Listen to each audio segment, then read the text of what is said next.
Political parties seem to have neared consensus on topics related to transitional justice immediately after the return of United Nations Secretary General Antonio Guterres.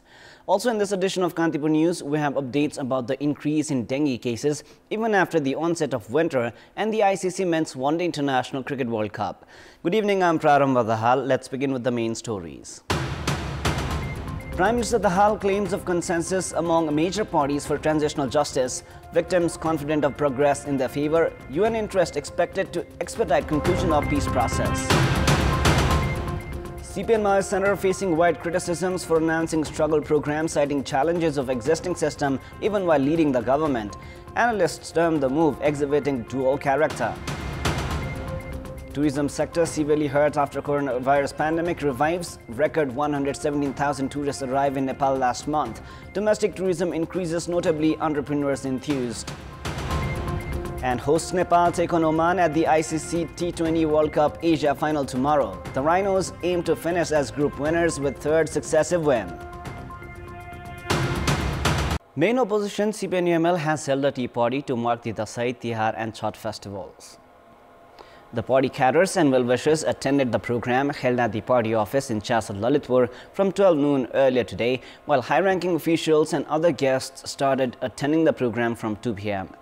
Prime Minister Pushpakamal Dahal, Speaker Devraj Ghimire, Nepali Congress President Sher Bahadur Dewa, and leader of CPN Unified Socialist Jhalnath Khanal, among other government officials, representatives of diplomatic entities, industrialists and other political parties had attended the tea program.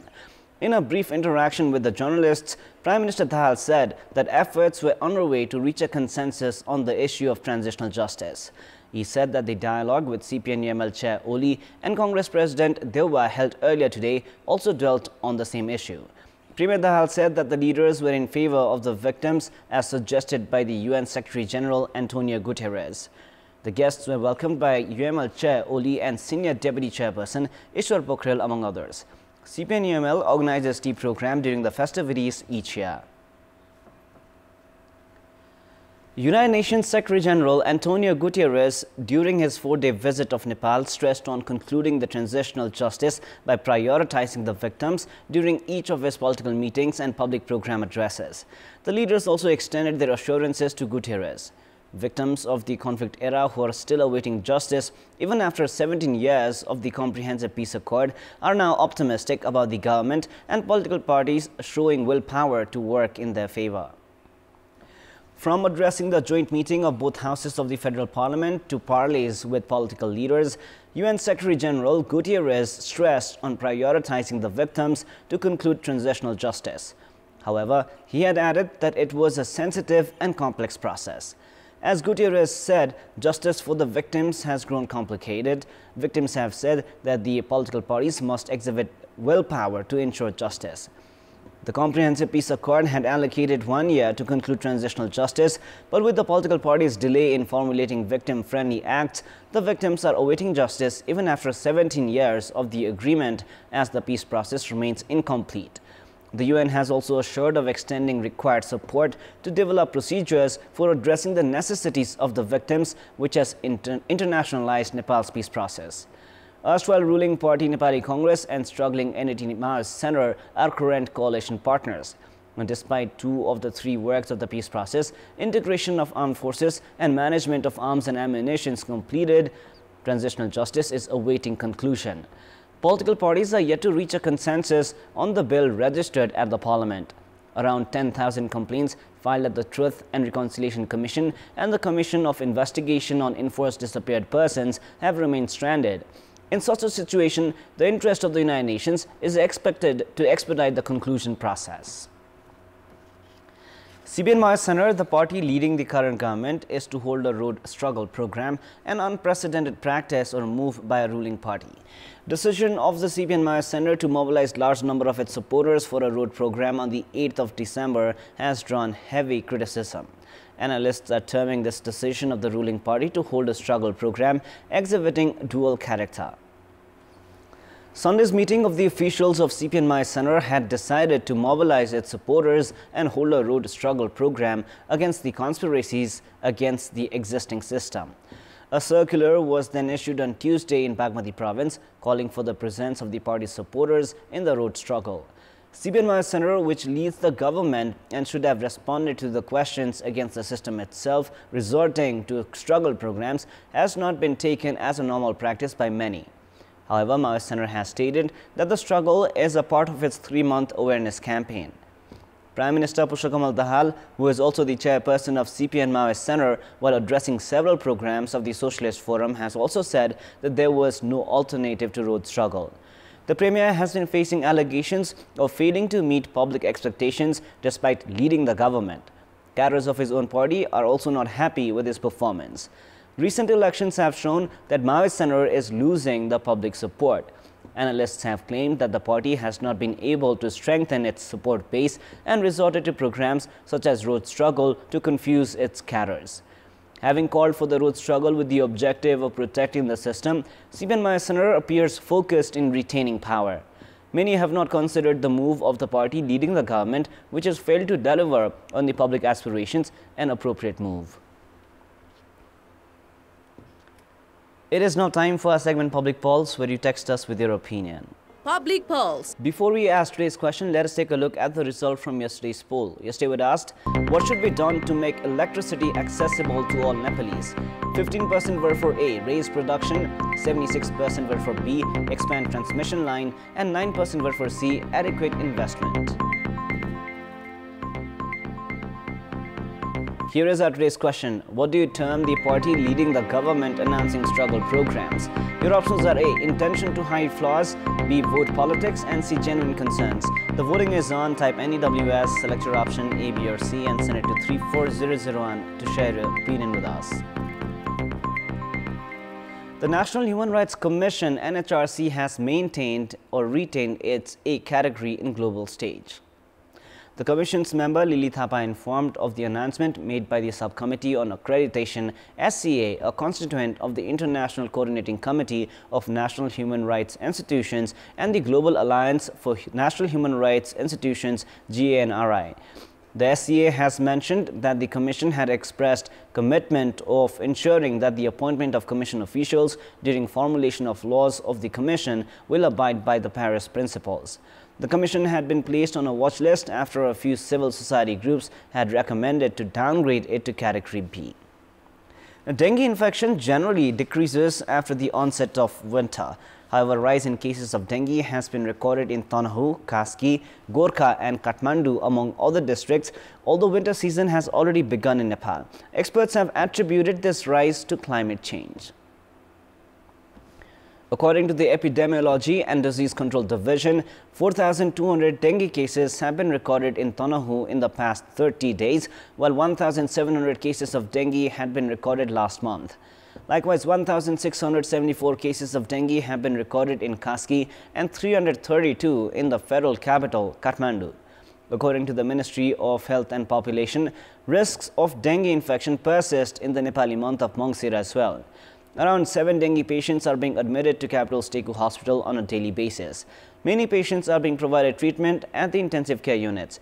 4 of them are undergoing treatment at the ICU of Teku Hospital alone. Experts have attributed the rise in dengue infection to the change in temperature because of climate change. Risks of dengue persist as mosquitoes that transmit dengue can live in temperatures above 8 degrees Celsius. More than 42,000 cases of dengue have been recorded in the country this year, while 20 individuals have succumbed to the disease. Vice-Chancellor of the Tribhuvan University, Dharmakanta Baskota, has expressed grievances that he was unable to execute full responsibilities because of political activities in the academic sector. Speaking at a press conference today, 2 days before his term ends, Baskota said political activities within the university had invited a big problem, hindering his plans to ensure technological development, control intellectual property theft, and financial good governance during his term. He also opined the university had been struggling to control the massive exodus of youth for higher education and called for lifting the state's provision that automatically appoints the Prime Minister as the Chancellor of the university. Baskota also suggested for a trust system to be implemented in the university and open competition for the appointment of Chancellor. He also highlighted that the university had been going through a financial crisis as the government cut down on grants and said that university officials had not received salaries as per the latest revisions. Baskota was appointed to the post on the 3rd of November 2019 and is retiring from the post tomorrow. At a time when domestic tourists have risen in number, the number of foreign tourists has also increased in notable figures. Nepal's tourism sector, which was severely restricted by the coronavirus pandemic, has not just returned to the state before COVID 4 years ago. The number of tourists arriving in Nepal has hit record high. Increase in the number of foreign tourists, when the trend of visiting different parts of the country is increasing among the Nepali nationals as well, has increased and intensified optimism and enthusiasm in the tourism sector. Tourism sector, which was worst affected by the coronavirus pandemic, has been breathing some respite in the past year. Increase in the number of tourists visiting Nepal has erased the disappointment of the past 4 years while igniting renewed optimism among the tourism entrepreneurs. The highest number of tourists at 117,306 visited Nepal in the Nepali month of October. Prior to this, 113,816 foreigners had visited Nepal in October of 2019. Data for this October is 3.1% higher than that of October of 2019. The highest number of tourists visiting Nepal in October were from India at 18,480, followed by the United States of America with 14,879, the United Kingdom with 8,271, and China with 6,880. The number of Indian tourists visiting Nepal has increased by 15%, while that of the United States has grown by 12%. In addition to the rise in the number of foreign tourists, destinations including Ilam, Pokhara, Chitwan, and Rara are also full with domestic tourists. With occupancy rate of hotels in Pokhara standing at 60%, 35% of them are domestic tourists. Tourist destinations of Karnali that are quiet other times of the year have also witnessed a huge amount of footfall. The number of Nepali tourists visiting abroad has also increased notably. 21,599 Nepalis visited foreign nations in the month of October alone. The number of Nepali nationals visiting abroad on a tourist visa has reached 117,000 this year. In our Public Voice segment, today we have asked in several provinces what should be done to better manage domestic tourism. Let us now take a look at what they had to say.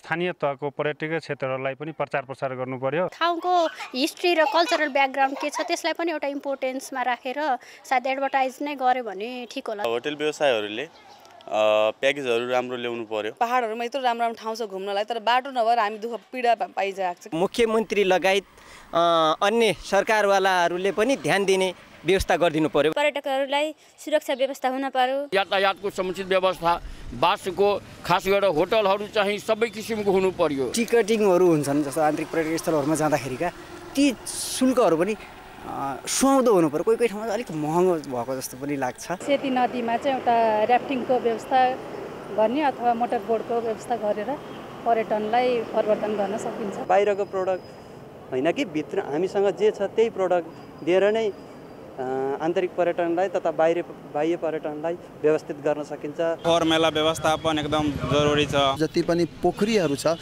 यसको सौन्दर्यकरणमा ध्यान दिनु पर्यो। इच्छा शक्ति तगडा भएको नेतृत्व र अलिकति सिस्टम पनि चेन्ज नगरिकन यहाँ तपाई पर्यटन मात्र हैन कुनै पनि उद्योग क्षेत्र यहाँ विकास हुनेवाला छैन। घुम्न जाने स्थानमा बाटोघाटोको नि उचित व्यवस्थापन हुनु पर्यो। यातायातको सुविधा भयो अनि बाटोघाटोको सुविधा भयो भने चाहिँ अलि सहज हुने अवस्था चाहिँ देखिन्छ। पर्यटकहरुको उद्देश्यलाई पहिचान गरेर त्यसमा पनि जोड दिनुपर्छ। बच्चा बच्चीले पनि खेल्ने खालको गेमहरु पनि होस्, एक ठाउँमा गइसकेपछि त्यहाँ ठुलाहरुले एडल्टहरुले पनि इन्जोय गर्ने खालका फ्यासिलिटिजहरु पनि यदि इस्टाब्लिश गर्न सकियो भने। Sports News. Team Nepal are to play Oman in their match under the ICC T20 World Cup Asia final tomorrow. The match, which will be played at the Tribhuvan University Cricket Grounds in Kantipur, will begin at 9 a.m. Both teams of Group A have already secured their berth in the tournament semi-final, and tomorrow's match will decide the winners and runners-up of the group. Nepal and Oman had defeated both Singapore and Malaysia in the group stage. Nepal openers Kushal Vurtel and Asif Sheikh are in good form, while performances of Kushal Malla and Sandeep Zora have also proven important for Nepal. Absence of informed Dipendra Singh Airi has added more responsibilities on the shoulder of these batters. It will be very important for Nepal skipper Rohit Paudel to regain his form. Good all-round performances are also expected from Sumpal Khami, Karan Kesi and Gulshan Cha. Meanwhile, Malaysia take on Singapore in another Group A match slated for tomorrow. Both teams have already crashed out of the tournament and will be playing for pride and a positive ending. Meanwhile, tomorrow's other matches see United Arab Emirates play Hong Kong and Bahrain take on Kuwait. Semi-finalists from Group B will be concluded after the 2 matches. That is all for the moment. Up next is the news in Nepali. Thank you for staying with us. Goodbye for now.